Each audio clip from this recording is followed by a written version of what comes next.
the appearances deceive. And when the stage is geopolitics, trusting too much can be expensive. Behind the scenes of what seems to be a solid alliance between Russia and China, secret documents of Russian intelligence, the dreaded FSB, expose a climate of growing distrust. The question beyond is straightforward and uncomfortable. Moscow really trusts Beijing? Or are we just watching a carefully rehearsed theater where the applause hides the backstage tension? In recent years, leaders in both countries have shown a remarkable strategic affinity. Vladimir Putin and Xi Jinping appear side by side at international events, sign billionaire agreements, and exchange praise about a new multipolar world order. But away from the cameras, the narrative changes. According to FSB internal reports, Russians see China not as a reliable partner, but as an ambitious and silent rival. And this distrust is not recent. It has deep roots, buried in decades of friction, betrayal, and power disputes. The history of the relationship between the two giants began to wear out in the 1960s. The Soviet Union, under the leadership of Nikita Khrushchev, began a process of de-Stalinization that deeply displeased Chinese leaders. Mao Zedong, in particular, saw this movement as an ideological betrayal to pure communism. The result was what historians call Sino-Soviet Schism, a diplomatic break that plunged both nations into a private Cold War within the Cold War itself. But the most critical point of this tension exploded in 1969, when Soviet and Chinese troops faced each other along the Ussuri River. What began as a territorial dispute became a real armed conflict. For weeks, the forces on both sides exchanged fire in a dangerous climb that narrowly did not lead to an open war between the two nuclear powers. Although the confrontation has been contained, he left deep scars, especially in the Russian political elite, which began to see the Chinese as unpredictable and potentially treacherous. With the collapse of the Soviet Union in 1991, this scenario began to change. Weakened economically and in search of new allies, the new Russian Federation has seen in China an opportunity. Beijing, in turn, also needed to ensure access to natural resources and stability on its north border. Thus, a phase of rapprochement began, marked by economic agreements, military cooperation, and common geopolitical interests, especially in relation to resistance to the dominance of the United States. But even with this apparent harmony, vigilance never ceased. The FSB, a straightforward heir of the dreaded KGB, began to closely monitor the Chinese presence in the Russian territory. And in recent decades, espionage activity has increased considerably. Beijing does not hide his interest in Russian military technology, especially with regard to advances in jet engines and state-of-the-art weapons. And more recently, according to FSB internal reports, China would be trying to obtain confidential information on Russian operations in Ukraine. This data did not arise out of nowhere. They were the result of investigations carried out by the so-called Operation 4, a systematic effort of the FSB to identify and neutralize Chinese espionage actions. Russian agents detected that several university centers and mining companies, especially in remote regions such as Arctic, were being used as facades for information collection activities. The Chinese strategy is clear: infiltrating experts and researchers who, under the protection of civil agreements, extract sensitive data and pass them to Beijing. It is in this context that the true face of the Russian-Chinese relationship is revealed. Forced coexistence, in which today's strategic need does not erase past resentments, nor the fears of the future. Russia, cornered by the Western sanctions and increasingly dependent on oil exports to China, needs to keep a loyal partner pose. But in the dark corridors of Kremlin, the watchword is one: vigilance. Russian-Chinese, with its deep roots in the Cold War and in border conflicts. But if the past is indicative, the present shows us that this distrust is more alive than ever, permeating Moscow's intelligence operations. And the target? What the FSB points out is alarming: large-scale Chinese spy. Beijing is not satisfied in just being an economic partner. There is a continuous and aggressive effort from China to obtain Russian military technology. They are particularly interested in detailed information about operations in Ukraine, seeking to understand modern war tactics, the performance of Russian equipment, and perhaps even logistical weaknesses. But that's not all. one of the most coveted targets is jet engines technologies.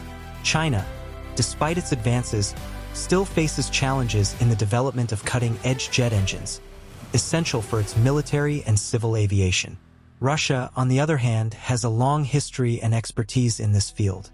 It is a marriage of convenience, where one side tries to absorb the other's knowledge, even if illicitly. The FSB is aware of this and is not with its arms crossed. They have implemented a counter-termination initiative called Operation 4. The goal, of course, prevent sensitive and vital information from reaching Chinese hands. This reveals the severity of the situation and the dimension of the perceived threat by Moscow. Friendship without boundaries proclaimed publicly seems to have well-defined limits when it comes to military and strategic secrets.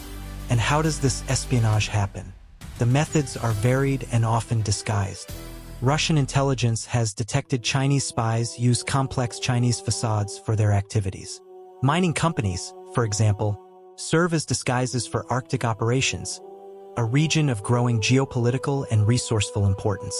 In addition, university centers are used as bases for recruitment and information collection. It is a cat and rat game, where the search for knowledge and power intertwines with the violation of sovereignties and the breach of confidence. The irony is that while both countries come together against the West, a silent war of intelligence occurs behind the scenes. But distrust is not limited to technology and espionage.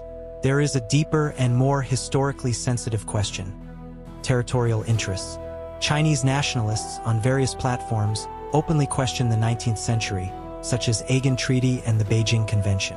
They suggest possible claims on Russian territories, such as the strategic city of Vladivostok and other regions of the Far East Russia.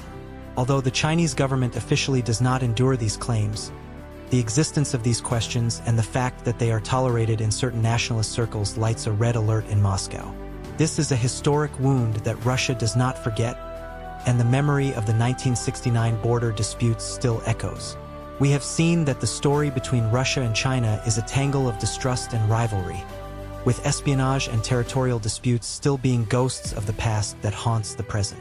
The naturally arising question is, why, then, President Putin insists on maintaining this strategic alliance with China, even in the face of so much evidence of distrust and such a turbulent history? The answer is pragmatic and, above all, economical. Russia, under heavy Western sanctions imposed after the invasion of Ukraine, found in China a safe port. The partnership with Beijing is crucial to mitigate the impact of these sanctions. China became the main buyer of Russian oil and gas, which were rejected by many European markets. This massive purchase of Russian energy not only ensures an essential revenue flow for Moscow, but also allows Russia to reorient its economy to the east, reducing its dependence on the West. It is a relationship of mutual need, where Russia needs a market for its resources and China needs cheap energy and a partner in the global geopolitical scenario. However, this partnership has a price. Russia, who was once an ideological and military giant, is now in a position of less power in the balance. China is a much larger and more dynamic economy, and this asymmetry of power is reflected in the relationship. Russia, in a way, becomes the junior in the partnership, which is a difficult adjustment for a nation with such a great past. Despite all the tensions and the espionage revealed by the FSB, Putin plays a delicate balance.